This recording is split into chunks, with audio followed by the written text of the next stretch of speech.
दत्त जयंतीनिमित्त शेगाववाडी टेंगी दत्त मंदिर. आता ही कसं पुरातन दैवत आहे, जागृत देवस्थान आहे.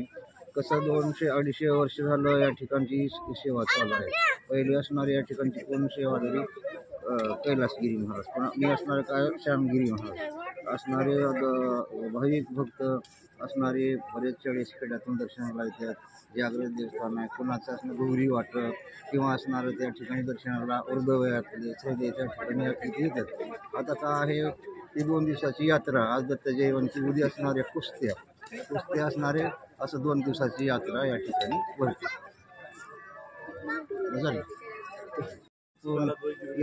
पार तुळजापुरापासून आशी झालं तर पुन्हा असणारं भंडारी झालं तर पुन्हा पानचिंचोली, भंगेवाडी, दगडवाडी, कव्हा, लातूर, हे लातूर जिल्ह्यातील पुरेच असणारे 40 खेड्यातले लोक, त्याकडे 30-40 हजार लोक. यात्रेची परंपरा किती वर्ष आहे आता ही यात्रेची परंपरा आमचे वडील असणारे त्या ठिकाणी त्यांच्या काळापासून, ज्या टायमाला दत्त स्थापना झाली तेव्हापासून यात्रेच्या. आता माझं असणारे काय 3री डुई माझी या ठिकाणी. पहिले असणारे माधवगिरी महाराज, पुन्हा असणारे कैलासगिरी महाराज, मी 3रा श्यामगिरी महाराज. किती वर्ष आता वर्ष या ठिकाणी याचे नाही, 250 वर्षाचं हे दैवत आहे. 250 वर्ष.